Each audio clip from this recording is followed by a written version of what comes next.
The morning sun cast long shadows across Kepler Station's crystal towers when the first explosions shook the ground. Commander Thais-Ka felt the vibrations through her feet as she stood in the command center, watching the peaceful mining colony transform into a war zone in mere minutes. The Vorthak ships had arrived without warning. 50 massive warships now hung in the sky like dark clouds, their hulls bristling with weapons that could turn mountains into dust. Thais-Ka had heard stories about the Vorthak Empire from other species, but she never thought they would come this far into the outer rim of the galaxy. "Commander, the outer settlements are under attack," reported her aide, Jareth Na, his crystal-like skin flickering with distress colors. "The Vorthak are demanding our immediate surrender." Thais-Ka looked at the tactical display showing red dots spreading across their territory. Each red dot meant another group of her people in danger. The Zelhari had never been warriors. They were farmers, healers, and miners who had built their civilization on peace and cooperation. Their technology could grow food in any soil and cure most diseases, but they had no weapons that could fight these monsters.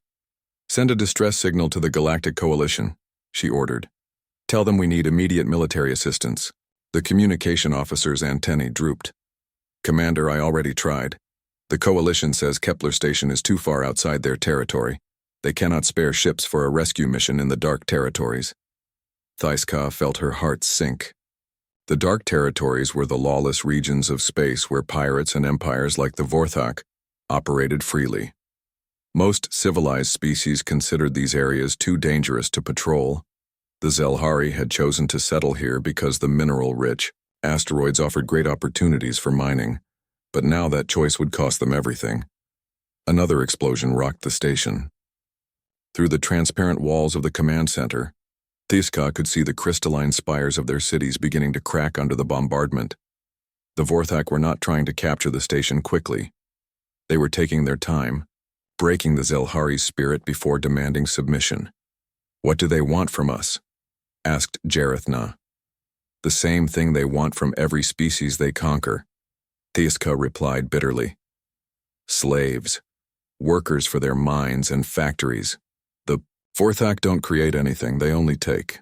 She had studied the reports from other worlds that had fallen to the Vorthak Empire. The pattern was always the same. First came the overwhelming attack that destroyed any hope of resistance. Then came the offer: surrender and live as slaves, or fight and die. Most species chose slavery, hoping to survive until someone could rescue them. But rescue never came. "Commander, Admiral Krexvor is sending a personal message," the communication officer announced. The main screen flickered to life, showing the scarred face of the Vorthak admiral. His skin looked like old leather, and his small red eyes burned with cruel intelligence. Behind him, Thais-Ka could see other Vorthak officers preparing for the next phase of their attack. "Zelhari insects," Krexvor began, his voice like grinding metal. "Your pathetic defenses have fallen. Your coalition friends have abandoned you to die alone in the dark. I offer you one chance to live. Surrender now, and your species will serve the Empire with honor. Refuse, and we will turn your pretty crystal cities into dust." Thais-Ka straightened her shoulders. Around her, the command center had gone silent. Every member of her crew was looking at her, waiting for her decision. She thought about her daughter, who was studying medicine in the university district. She thought about the millions of Zelhari who had chosen to build their lives here, far from the politics and wars of the galaxy's core worlds.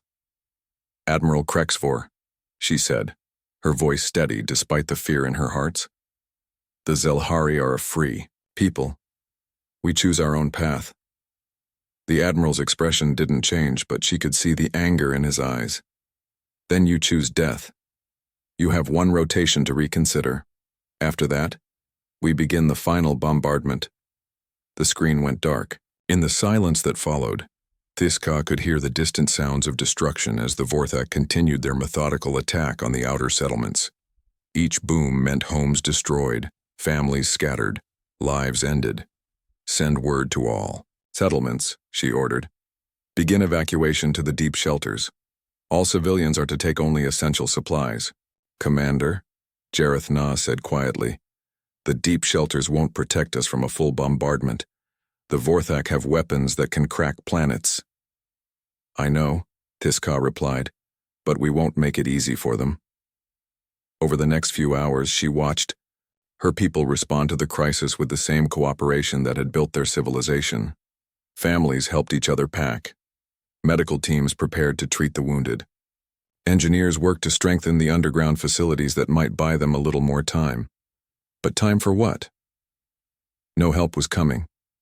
The Galactic Coalition had made that clear. The nearest military force belonged to species that were either too weak to challenge the Vorthak or too afraid to try. The Zelhari were alone. As the sun set behind the smoke of burning settlements, Thiska stood at the observation deck watching her world die. The Vorthak had landed ground forces now. She could see their heavy walkers moving between the ruins of the outer districts, hunting for survivors who hadn't reached the shelters in time. Commander, the communication officer called.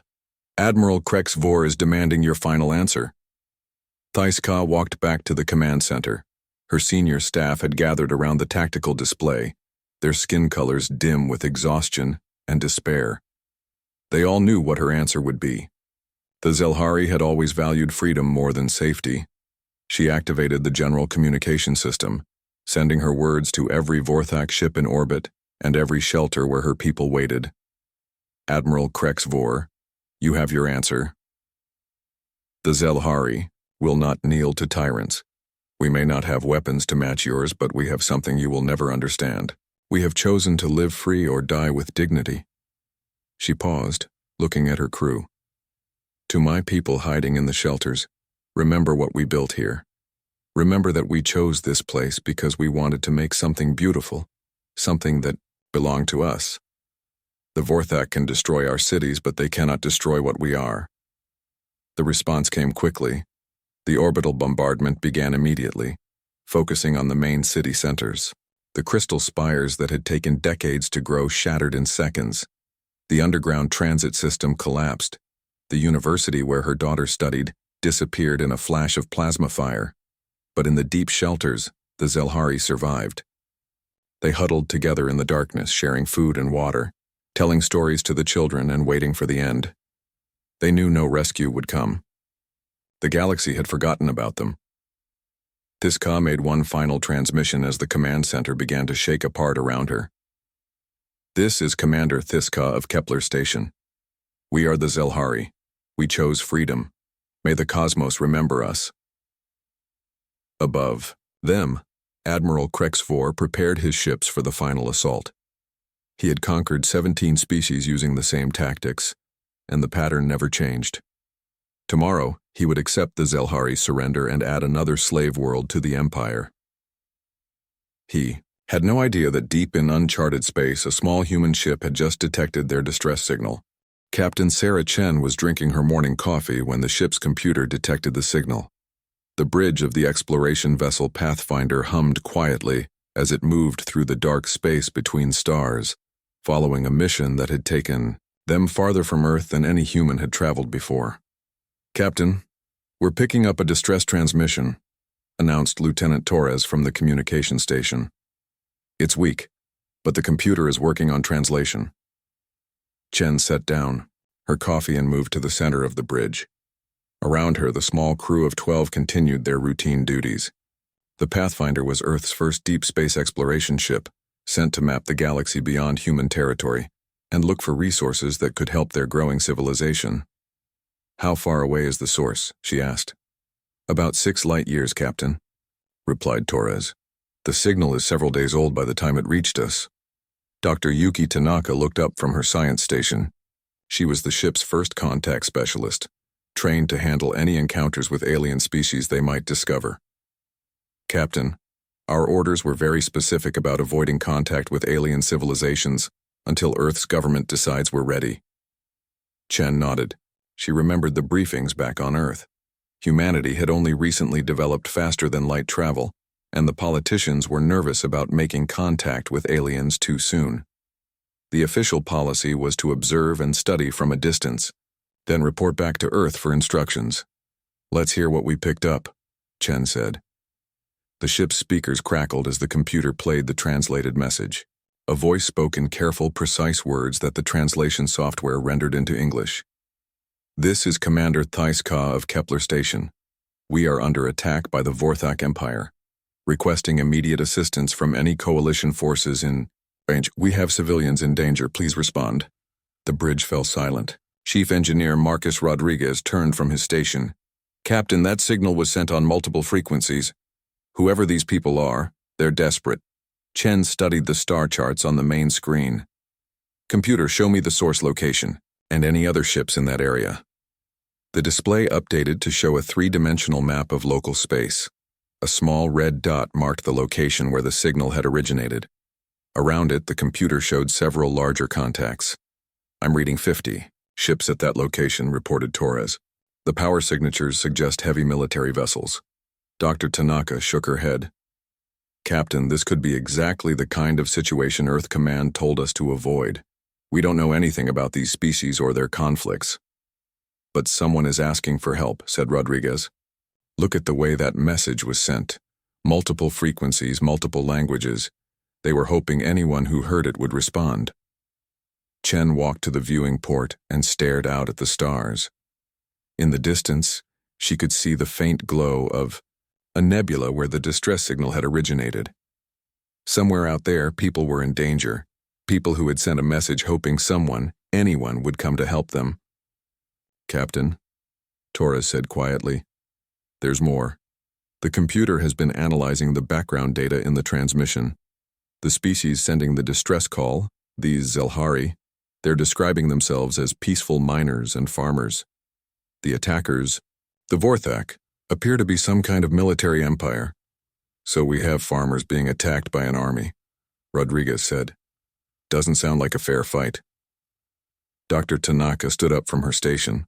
Captain, I understand the impulse to help, but we have to think about Earth. If we get involved in an alien war, we could make enemies before humanity is ready to defend itself. We could start a conflict that reaches back to our home world. Chen understood her concerns. Dr. Tanaka was right about the risks. The Pathfinder was just one small ship with a crew of 12. They had no weapons beyond basic defensive systems. If they tried to help and failed, they might make things worse for everyone. But she also understood what Rodriguez was feeling. Sarah Chen had joined the space service because she believed humanity should explore the galaxy to help and learn, not just to take resources. Her grandfather had been a rescue worker who risked his life saving people from natural disasters. He had taught her that some things mattered more than following rules.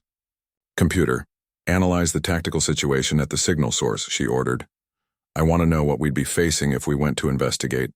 The computer worked for several minutes, processing the data from the distress signal and scanning for additional information.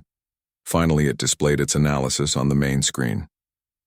Based on energy signatures and transmission patterns, the attacking force consists of approximately 50 heavy warships. The defenders appear to have minimal military capability.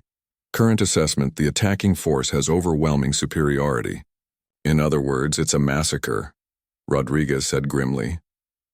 Chen looked around the bridge at her crew. These were good people who had volunteered for a dangerous mission to explore unknown space. They had families back on Earth, dreams and futures that could be cut short if they made the wrong choice. I want everyone's opinion, she said. Dr. Tanaka, you've already made your position clear. What do the rest of you think? Torres spoke first. Captain, I joined this mission to help humanity reach the stars. But if we find people in trouble and just ignore them, what does that say about who we are? The ship's pilot, Ensign Park, nodded. My grandmother always said that if you can help someone and choose not to, you're part of the problem. Dr. Yuki looked around the bridge. Captain, I still think this is dangerous, but maybe there's a middle ground.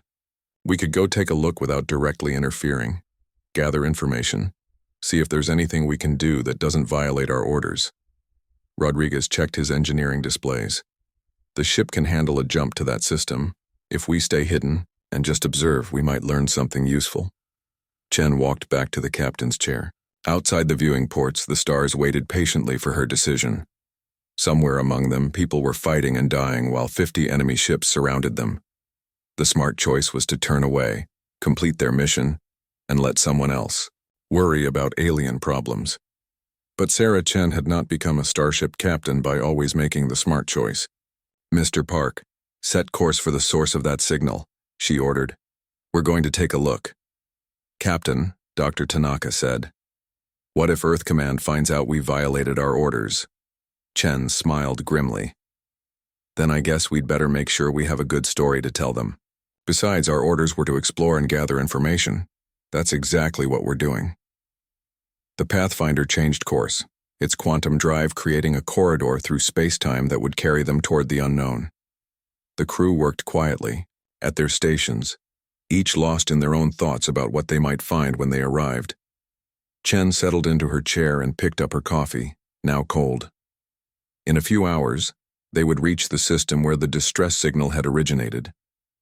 They would see for themselves what kind of people needed help and what kind of enemies they faced. She thought about her grandfather's stories of rescuing people from earthquakes and floods. He always said the most important moment was when you had to choose between safety and doing what was right. That moment was coming for the crew of the Pathfinder.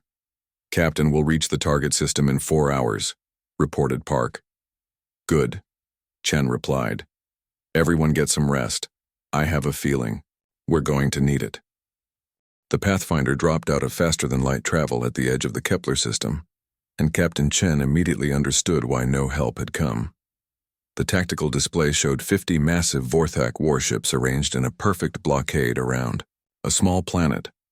Each ship was 3 times larger than the Pathfinder, bristling with weapons that could destroy a city in seconds.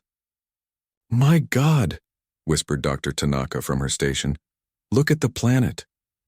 The main screen showed Kepler Station's surface. Where there had once been crystal cities, now only ruins remained. Smoke rose from countless impact craters. The beautiful spires that the Zelhari had grown over decades lay shattered like broken glass across the landscape. "Are we too late?" asked Lieutenant Torres. Chief Engineer Rodriguez was studying his sensors. "I'm detecting life signs in underground shelters, lots of them. The population is still alive, but barely." Captain Chen watched the Vorthak ships moving in slow, methodical patterns around the planet. They were taking their time, probably giving the survivors a chance to think about surrender. It was a classic siege tactic designed to break the enemy's will to fight. "Captain, one of the Vorthak ships is broadcasting on all frequencies," Torres reported. "Should I translate it?" "Do it." A harsh voice filled the bridge. The translation software rendered it in mechanical English. "Attention Zelhari insects. You have 6 more rotations to surrender. After that, we begin deep bombardment of your shelters. Your choice is simple. Serve the Empire or die with your world." Chen felt anger building in her chest. She had seen bullies before, but never on this scale. 50 warships against farmers and miners who had no weapons to defend themselves. "Captain," Dr. Tanaka said carefully, "we've gathered the information. We should report back to Earth and let them decide what to do." Rodriguez shook his head. "By the time we get back to Earth and they send help, these people will be dead or enslaved. If they send help at all." Chen studied the tactical display. The Vorthak ships were powerful, but their formation told her something important about how they fought. They stayed in rigid patterns, like they were following a textbook. Their positioning was perfect for overwhelming a fixed target, but it also made them predictable. "Computer, analyze the Vorthak ship movements, look for patterns in their patrol routes." The computer worked for several minutes, tracking the enemy vessels as they moved around the planet. Finally, it displayed a complex pattern of intersecting lines showing each ship's path. "The Vorthak ships follow precise schedules," the computer reported.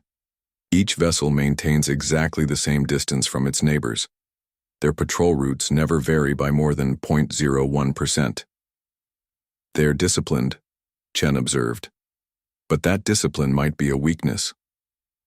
Dr. Tanaka looked confused. "Captain, how is discipline a weakness?"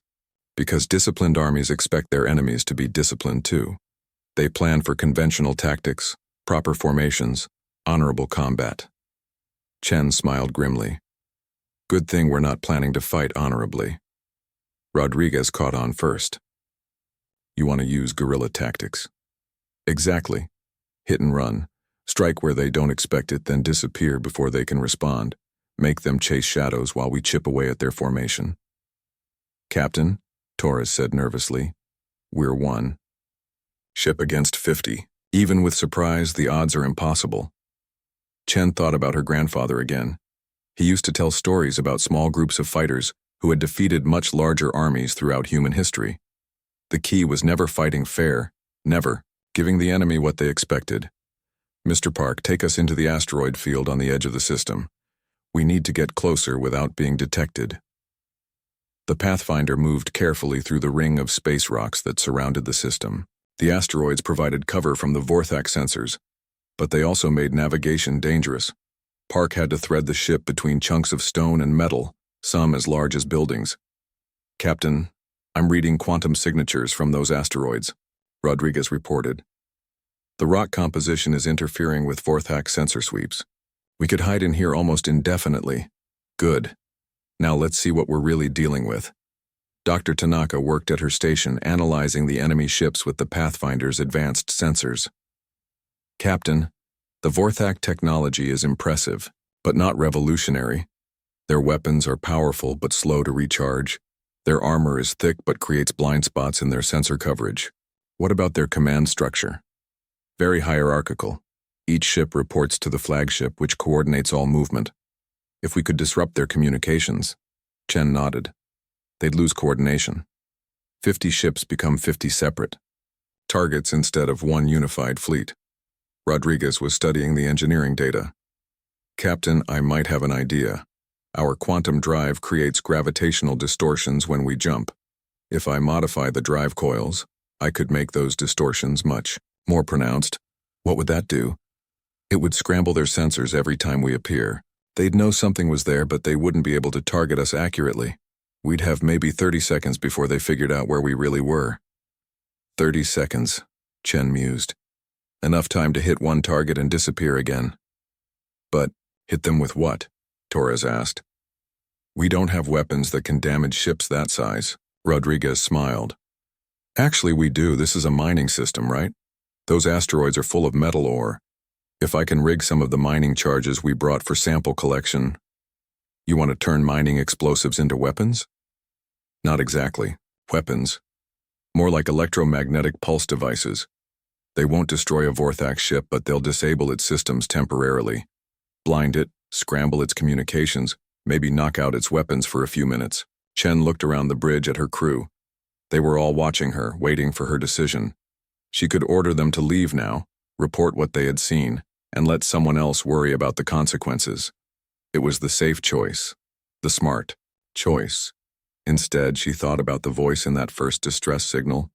Commander Thaiska, asking for help from anyone who could hear her, asking for someone to care that her people were about to die. Do it, Chen ordered. Rig those mining charges. Dr. Tanaka, I want everything you can find about Vorthak psychology and tactics. Torres, monitor their communications. I want to know how they react when we start hitting them. Rodriguez headed for the engineering bay, already making plans for his improvised weapons. Captain, this is either going to be the most brilliant military operation in human history or the most spectacular failure. Only one way to find out, Chen replied. Over the next several hours, the crew of the Pathfinder prepared for the most dangerous mission of their lives. Rodriguez worked with the mining charges, turning them into sophisticated electronic warfare devices. Dr. Tanaka studied everything the ship's computer could tell them about Vorthak military doctrine. Torres practiced tracking the enemy communications to identify their command codes. Captain Chen studied the tactical display, looking for the perfect target for their first strike. She needed something that would get the Vorthak's attention without revealing the Pathfinder's true capabilities, something that would make them angry and careless. Captain, Torres called from his station. The Vorthak Admiral is broadcasting. Another ultimatum. 3 more rotations until they begin the final bombardment. Chen nodded. In about 12 hours, the Vorthak would start killing civilians in their underground shelters. That meant the Pathfinder had 12 hours to turn 50 enemy warships into a confused, disorganized mess. Mr. Park, plot a course to the edge of their formation. We're going to introduce the Vorthak Empire to human military philosophy. What philosophy is that, Captain? Chen smiled as she watched the enemy ships continuing their slow, predictable patrols. That the best way to win a fight is to make sure your enemy never sees it coming. The Pathfinder moved deeper into the asteroid field, preparing to strike like lightning against an enemy that had never learned to expect the impossible. Captain Chen stood over the tactical display, studying the Vorthak fleet formation like a chess master planning her next move. The enemy ships maintained their perfect spacing, each vessel exactly where military doctrine said it should be. Their predictability would be their downfall. "Rodriguez, are the modified mining charges ready?" she asked. The chief engineer looked up from his workstation, sweat beading on his forehead. "Ready, Captain. I've turned 12 mining charges into what I'm calling ghost makers. Each one will create an electromagnetic pulse that scrambles sensors and communications for about 5 minutes. Perfect. Dr. Tanaka, what have you learned about Vorthak command structure?" "They're extremely hierarchical, Captain. Every ship reports to Admiral Krexvor on the flagship. If we can isolate the individual ships from their command structure, they'll have to operate independently. Their training doesn't prepare them for that." Chen nodded. She had been developing a plan that went against every rule of military engagement she had ever learned. Instead of trying to defeat 50 ships, she would make them defeat themselves. "I'm calling it the earthquake strategy," she announced. 3 phases, each designed to create maximum chaos with minimum risk to us. She activated the tactical display, showing the crew her plan. Phase 1. The tremor. We hit their communication relays simultaneously across the fleet, not to destroy them, but to create interference. Make it hard for ships to talk to each other. Phase 2. The aftershock. We target their supply vessels and support ships. Force them to break formation to protect their logistics. Once they're scattered, they lose their coordinated advantage. Phase 3. The collapse. We take out their flagship's command center and broadcast something that will make them think twice about tangling with humans. Lieutenant Torres looked nervous. "Captain, that plan requires us to attack the flagship directly. That's suicide." "Not if we do it right," Chen replied. "Rodriguez, can you modify our quantum drive to create a localized space-time distortion?" "Theoretically, yes. But, Captain, that's incredibly dangerous. If the calculations are wrong, we could tear the ship apart. What would it look like to external sensors?" Rodriguez thought for a moment. "It would look like we were phasing in and out of normal space. An enemy targeting us would see us approaching on a collision course. Then we'd seem to pass right through their ship like a ghost. Leaving behind what? A massive energy cascade that would overload their systems. It wouldn't destroy the ship, but it would cripple everything electronic on board." Chen smiled. "Gentlemen, we're about to show the Vorthak Empire that humans don't fight fair. Mr. Park, take us to the first target." The Pathfinder moved silently through the asteroid field toward the outer edge of the Vorthak formation. Their first target was a communications relay ship positioned between 2 groups of warships. It was heavily defended but crucial to maintaining fleet coordination. "Remember," Chen said as they approached, "we appear, deploy the Ghostmaker, and disappear before they can respond. Speed and surprise are everything." "Approaching the target," Park reported. "Quantum drive ready for emergency jump. Deploy the device." The Pathfinder flickered into normal space just long enough for Rodriguez to launch the modified mining charge. The electromagnetic pulse detonated silently in the vacuum, sending waves of interference through the Vorthak ship's systems. Before the enemy could react, the human ship had vanished back into the asteroid field. "First target hit," Torres reported. "Their communications are scrambled. I'm reading confused chatter on the command frequencies." Chen watched the tactical display as the Vorthak ships began to react. The vessels near the communications relay started moving erratically, trying to re-establish contact with their fleet. Command. Their perfect formation was already showing cracks. "Target 2, she ordered. Over the next hour, the Pathfinder struck 6 more times. Each attack disabled another piece of the Vorthak command structure, Communication relays went dark. Sensor networks failed. Supply ships found their computers crashed and their navigation systems offline. Admiral Krexvor's voice filled the communication channels, the translation software rendering his growing frustration into angry English. What is attacking us? Where are these cowards hiding? All ships, maintain formation and sweep the asteroid field. But the formation was already breaking apart. Ship captains who couldn't talk to their admiral were making their own decisions. Some moved to protect the damaged vessels. Others spread out to search for the mysterious attackers. The coordinated fleet became a scattered collection of individual ships. Phase 2, Chen announced.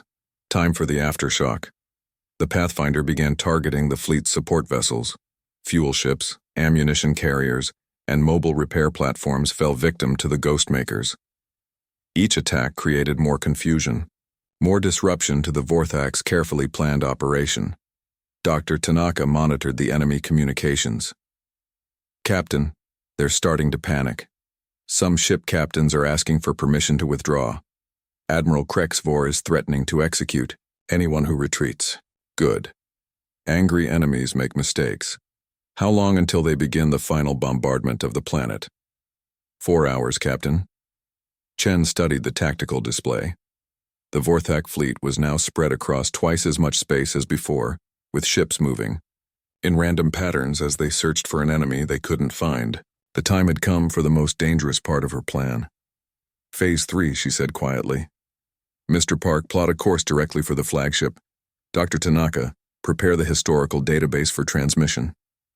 Captain, what exactly are we going to broadcast to them? Torres asked. Chen smiled grimly. A history lesson. I want them to understand exactly what kind of species they're dealing with. The Pathfinder moved through the asteroid field toward the center of the Vorthak formation, where Admiral Krexvor's massive flagship hung in space like a metal mountain. The ship was easily 10 times larger than any vessel in the human fleet, armed with enough weapons to destroy a moon. Captain, Dr. Tanaka said nervously, are you sure about this?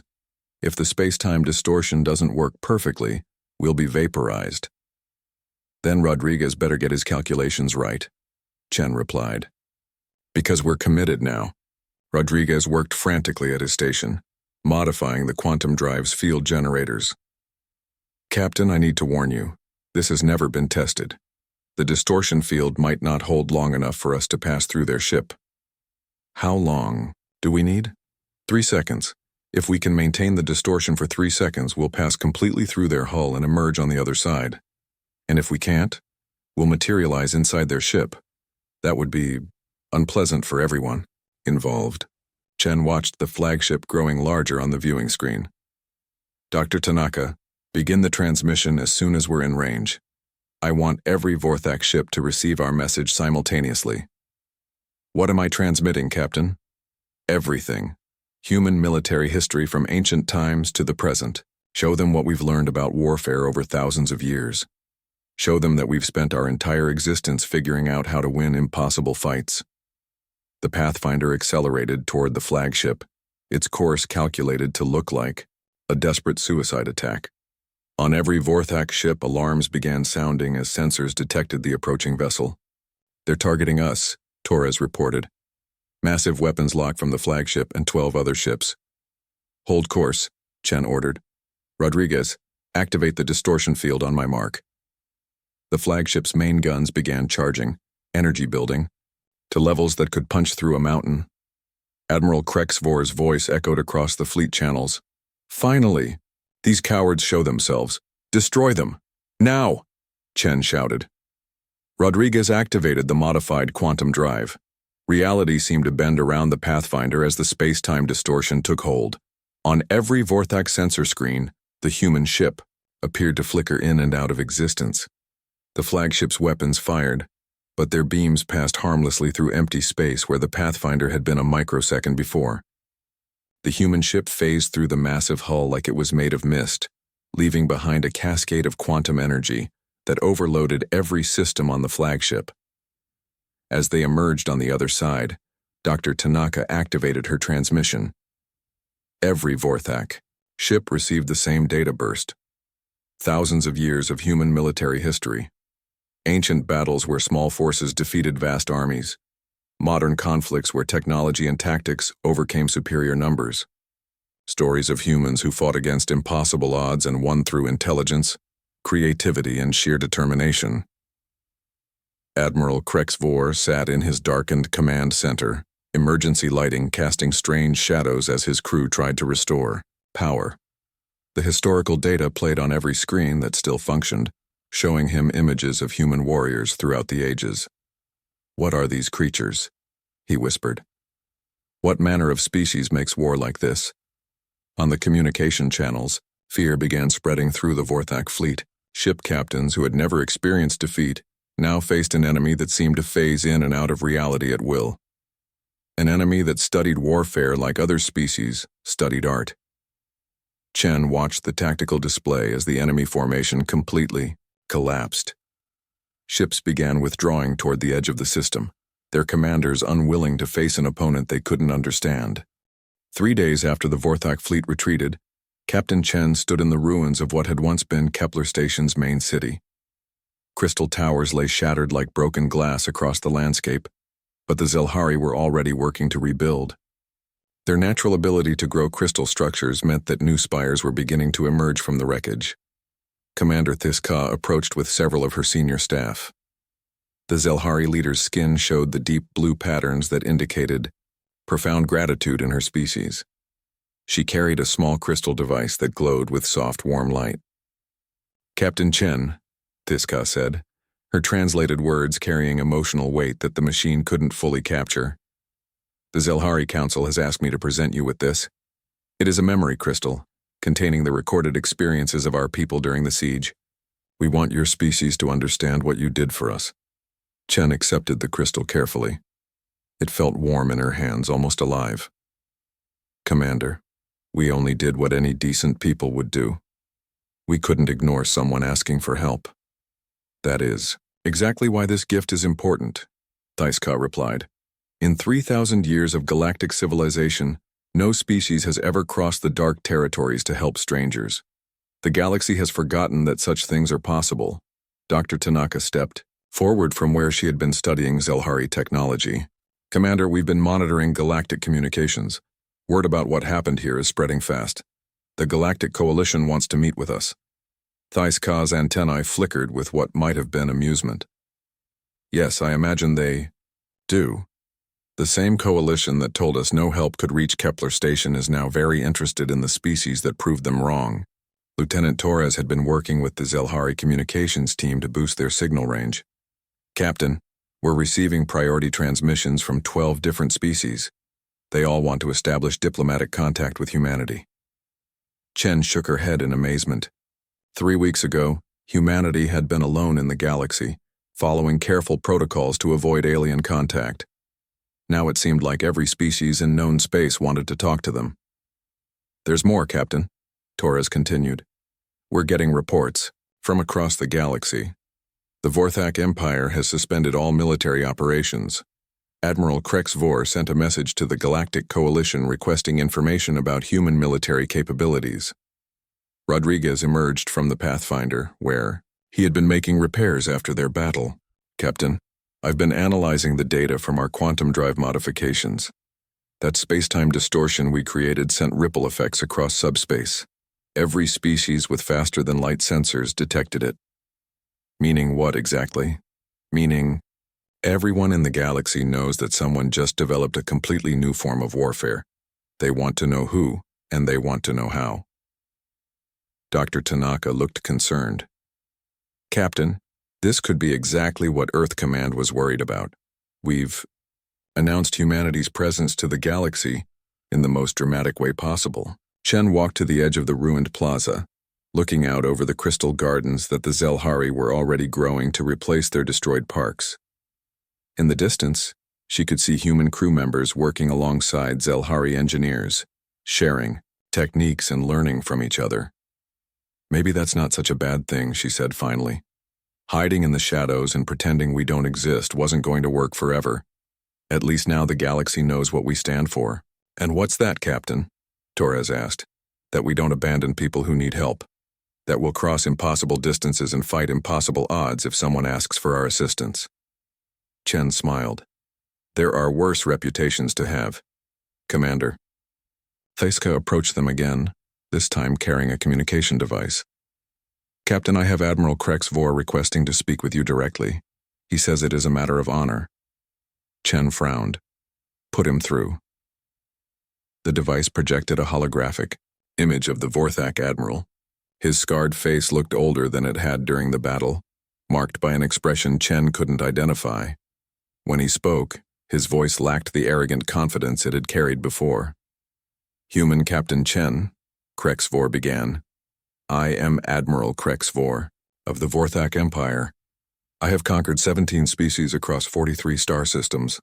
In every battle I have known how the enemy would fight, how they would try to defend themselves, how they would ultimately surrender.